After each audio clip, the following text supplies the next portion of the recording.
please give a welcome to Nick. Thanks very much. First of all, I think Peter really helped set the scene there in terms of some of the developments that have happened in this space and what we need to start thinking about as an industry in terms of where our customers are and how we need to start thinking about connecting with them. So my name's Nick, and I run the Digital Tourism Think Tank, as you said, and we work with the tourism industry throughout Europe, the Middle East, and Africa, and we monitor the trends happening there, and we also help the industry to improve what they're doing, in particular in digital. I'm going to build on what Peter's been saying and talk to you, first of all, about the consumer, but as this is a workshop and we're going to be taking your questions, I'm then going to show you some really practical ideas about how you can start thinking about tapping into some of these things in a very straightforward and practical way, because of course you're here to be part of the industry and growing that industry, but also to take something back home for yourselves. So first of all, the market is changing. And as we've seen, digital has completely changed how we live and breathe, talk, book, discover. And what's really key to think about is how this will continue to change. We have a new generation that the tourism industry worldwide is talking about like crazy, which is the millennials, the millennial travelers. This is 18 to 34-year-olds who are behaving in a very different way to any generation that came before them. This is a truly digital native generation. They've grown up with technology, they live and breathe technology, and so everything they do, whether it's discovering where they want to travel, whether it's communicating with their friends and family, or whether it's experiencing that amazing, unique aspect of the destination, has some level of digital fulfillment and experience. And just to touch on what some of those key things are, this is a generation that's looking for a multi-touch point experience. The journey to make a decision is so fragmented now that we no longer look at it in such a simple way where we say, well, they go from here to here to here, and then they book here. It's very, very fragmented. There's multiple touch points. They're a multi-screen society. It's a society which is now more informed than ever before. We have the ability to research and get to the bottom of whether the product is really good, not just whether you tell me it's good. We can see what other people really think about that. We're also a very influential society now. So when I have a travel experience, I have the ability to influence someone else's travel experience. To give you a great example of that, and I might refer to them later on, the Bishopsgate Hotel, just around the corner, they work so hard on customer service. And it's this offline aspect which changes the online reputation they have. And this is really important to understand. We can talk about technology, but what's at the root of what we do is actually the product experience. So we have to think about some of these key things and how we're going to create that experience which caters for this market. But 4 key things I want to touch on before going into some examples. First of all, this is a generation that is looking to be inspired in a way that we've never had to inspire before. I'm sure you've all had some kind of experience or seen virtual reality or 360-degree content, right? Who in the room has put on one of these headsets and experienced that? Yeah, more than half of you. So you know now what sort of experiences people are looking for, and this is becoming more and more the case, and we're only at the very beginning of this journey. Millennials are setting the scene which everybody else follows. And they are now the largest travel market in the world. They've just overtaken the baby boomers. So this is really a significant travel market, and it will only grow. So we have to think about this in a really key way. The second is for us. We need to think increasingly about how we put our customers first. How do we put our visitor right at the center of our strategy? Because we've previously always worked to our own business goals first, and then thought about how we can actually work for the customer. And the customer is king. The customer dictates everything about your brand, as we heard before. So we need to put the customer at the absolute heart of our strategy and build the business around that customer. The next is the understanding that this is a connected world we're in. It took me about 3 minutes to connect to the Wi-Fi, and for me, that was a frustrating moment because it shouldn't take 3 minutes. There's nothing wrong with the Wi-Fi. I think it was my computer.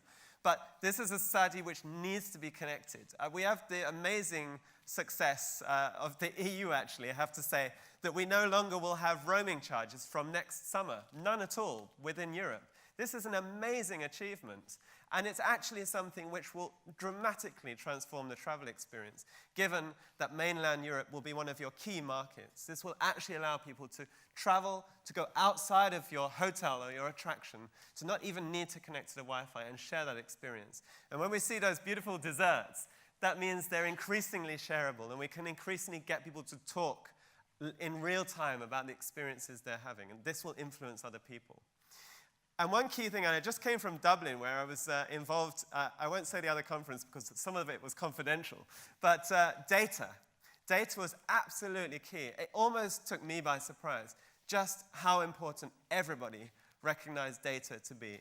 Whether it's deciding which content to put on Twitter from seeing what performs better, or whether it's understanding where their visitors are coming from and having that predictive foresight, data is key. And whether you're a tiny business that has no technical knowledge whatsoever, or your Northern Ireland Tourist Board or a huge entity which has resources at your disposal, you need to be thinking about how you tap into data. Understand what people are doing when they go onto your website. Go onto Google Analytics. I'm sure you all have it. Don't say to yourself, this is too technical, this is not my field. It is. It's easily accessible. And even if you are absolutely someone who's terrible with numbers, hates data, and doesn't like technology, go onto Google Analytics, watch the video, the tutorial, and you will actually realize it's really easy to start to interpret what people are doing.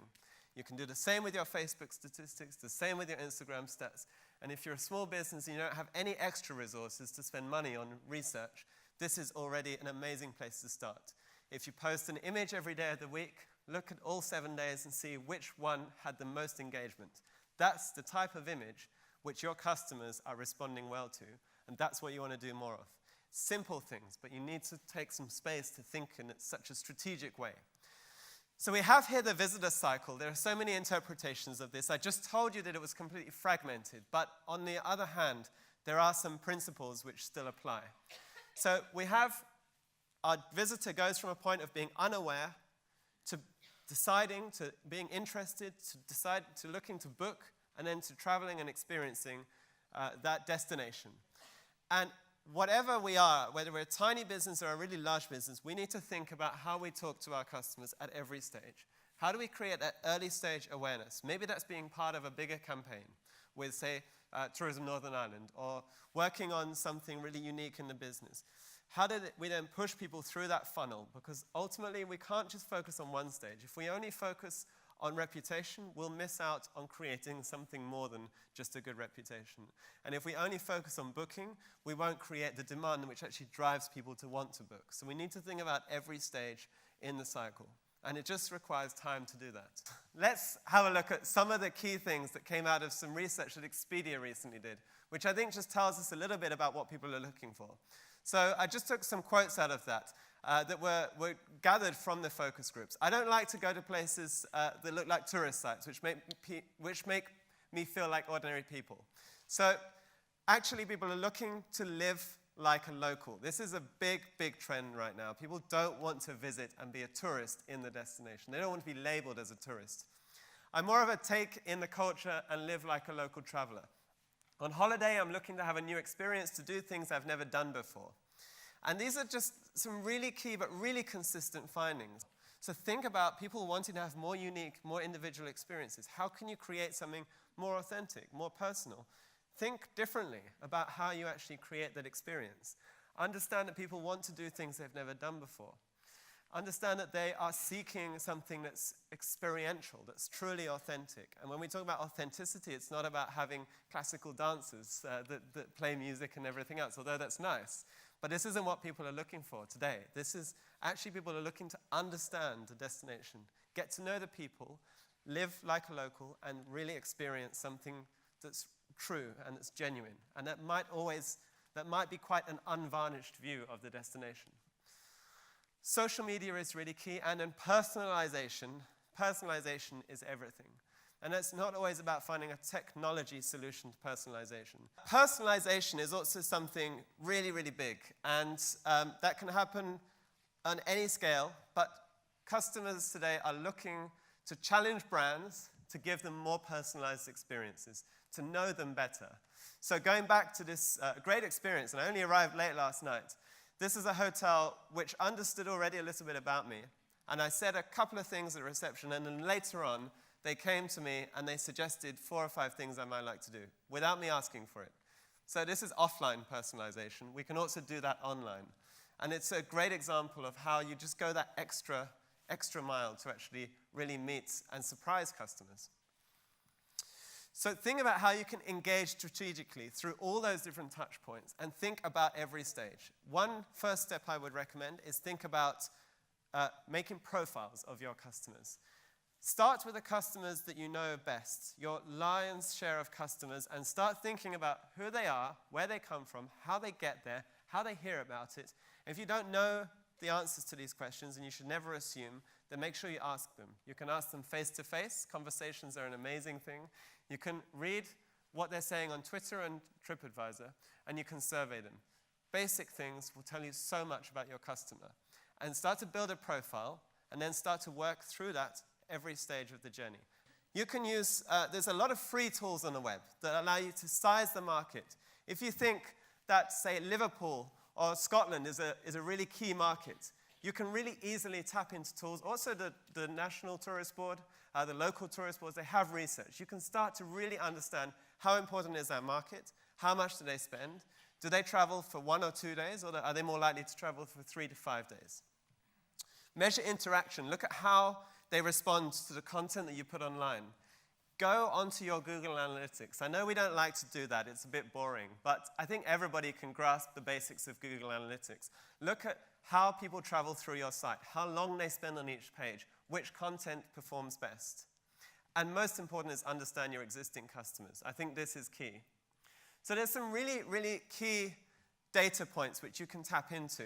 And honestly, if you start looking at these on your website, on your Facebook page, on Twitter, this is the beginning of really understanding what you need to provide for your customer.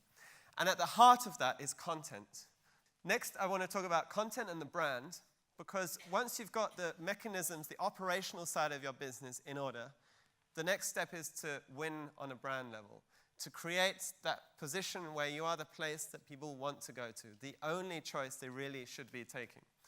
And to be a brand that's successful in tourism is about telling your story through powerful content, really effective content. And Google have an approach which they call Hero Hub and Hygiene, and it's a very simple way to start thinking about that. But to summarize what that means, here is a great example of a video that was produced by South Africa Tourism, and it's really, this is where they spent all of their budgets. This was to actually challenge what people think about South Africa, to change their perceptions, because South Africa has had quite a negative reputation. They've understood that through research. And so this is an amazing and very powerful video where a blind person walks through the destination. You don't realize that he doesn't have vision until the very, very end. And he talks about it very, very evocatively. Now, they've put a lot of effort into that, a lot of money as well. And they've done this and to reach and to get that reach online, to hit that target market, to really convert them and show them that this is a destination which has changed. Now, at the hub level, you have blogger content and influencers, content creators. And bloggers are so, so important. If you identify the right bloggers who can tell your story in the right way, they can really, really transform perceptions and opinions. And work with them, make even the simplest agreements so you can work together with them so their content really helps you. This is a great example, the same destination of where they've worked with bloggers absolutely consistently all year round to bring them in, to create great experiences, but also step back and realize that these are creatives. They know what they want to do. They just want to push in the right direction, and they want Wi-Fi and connectivity as well. And this is the sort of content that comes out if you choose the right bloggers. And sometimes that's a commercial arrangement, and sometimes it's not. It really depends who you're talking to. You can't expect everything for free in life, but sometimes you can find really good ways to work. And then the last thing is adrenaline-pumped content. There's stories which come all year round, all the time. This is social media content. This is hygiene content. This is when people are talking about your brand and experiences, but you're not necessarily pumping it full with money. You're just letting those stories flow, and you're enabling them. And so if you structure that in a very simple way, focus, say, once a year or once every 2 years on that high-budget, powerful, crafted brand image that you want to create. That might be also designing your website perfectly designing a few key hero pieces of content, develop on a consistent basis around the year some really deep content which is going to show the depth of your experience, and then engage people all the time with social media stories and content that's going to get people talking about it. This is a really key principle, and I think you will have a lot of success if you follow that. Next, I want to talk about mobile, and a couple of key things here. First, the attention span that people have on mobile today is pretty much 0. 6 seconds is the average time you have to engage people. So you need to think about your content in mobile in a very different way to anything you did before that. So think about how you all scroll through your Facebook feeds and just realize your customers are also doing that. If you have a video there, it's going up very quickly before they get to the next piece of content. And some simple principles would be posting content onto YouTube, having subtitles, making sure that it catches people's attention straight away because they're scrolling down that feed, which you don't want them to do. But this is just some statistics to show you just how important mobile is at every stage. And looking at it, 66% are using mobile to look and compare prices. 57% are browsing for vacation ideas.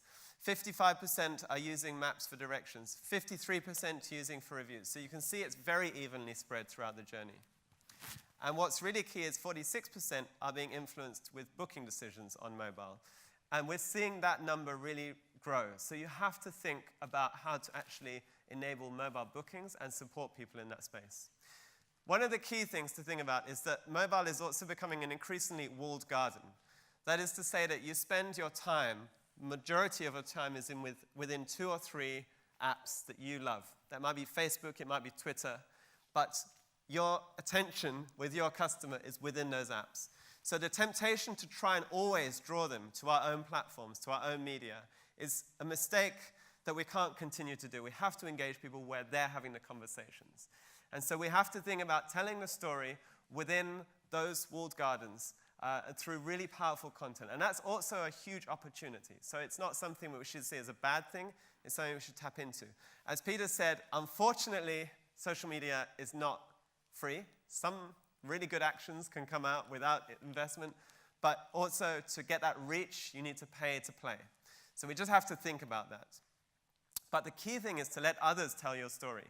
When other people tell your story, and you're not so obviously in the picture, that's when you're going to have the best results, when you let go of the need to control every single aspect.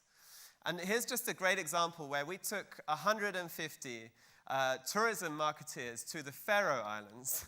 It's not a place that's even easy to reach, I have to say. There's only 1 flight a day. And we actually thought it was important for marketers to understand how their customers were consuming and discovering places. So here's on your right, we have a video on Snapchat. It's a Snapchat story that's created by some marketing managers from the Estonian Tourist Board. And they decided to create a Snapchat story to go and discover the legend of the seal woman. It's a great local story. And they did a beautiful job of telling that story in this medium. First time using it, and also really getting to grips with it and understanding it. And what I want to say here is it's important that you take time out of running your business, out of doing your standard marketing plan, to discover the new trends and channels. And sometimes the conversion, the result, the ROI is not obvious. Sometimes it's not even there. But it's important to know what's happening and to be able to make that assessment yourself as to whether that's an interesting medium, whether that's going to take up, and whether it's going to be bigger. So think about how you can enthuse and encourage creativity amongst your customers, amongst your ambassadors, amongst the people who are really core to your destination. Understand that booking decisions, although they may not always come in mobile, although that's an increasingly large percentage, they're often influenced in mobile. Here's an example of Foursquare, a very, very important channel if you're targeting the millennial consumer. Because Foursquare is a very niche channel. It's like the good of TripAdvisor. So it's like the uber cool places to eat, stay, go, do. And if you can be ranked really highly on a channel like Foursquare, you're really going to drive a lot of business. It's just one small example of how an influencer like this guy here, William Price, who has a very large network of people who follow his tips, will make a decision based on seeing his ratings on a channel like Foursquare. But of course, we all know how important other channels are. Yelp, TripAdvisor, all of them are really key. So we have to drive people to actually share those experiences and tell people what is great about going there. And one of the things we encourage people to do, and this is a video which I won't play with the sound, but we encourage businesses to go out and to experience their destination as a visitor. It's very simple. Set yourselves some tasks, put yourselves in a position of different personas, and go and make decisions. Go and try and discover where you can go or what you can do without any preconceptions about the destination as you know it. And then you'll discover all the pain points within that journey. You might ask a question on Twitter and actually not get an answer that you think is satisfactory, for example. And you'll understand better what's working and also what's not working within the business.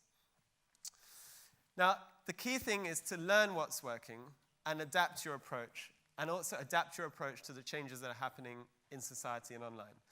We do a lot of work with tourist boards, and this is a slide that was recently shared by the team at Wonderful Copenhagen. They do the marketing for Copenhagen, and they basically told us that they have been making a really big mistake because their strategy was desktop, providing information, doing campaigns with landing pages, working 9 to 5, wanting to reach everybody, and using ads because it was the easiest way to go out to people, but they didn't necessarily convert and bring the results. And they've completely shifted their approach. They focus on building really amazing content all year round, 365 days a year, working entirely in mobile, understanding and connecting with their visitors whilst they're in so-called travel mode, and actually moving completely away from ads, not because it's not effective, but because they have to first build the story around the brand before they can actually go and get the reach that the ads might be able to help amplify that story. So this idea of having campaigns and peaks and drops throughout the year is not reflecting how their customer is behaving. And actually their customer, oh, we have a dead clicker here, I think. If you can just, yeah. Their customer journey is looking more like this. And so obviously that's something we need to really think about. How do we go across that scattered, fragmented journey? So the last point here is creativity, because actually what's core to everything is creativity.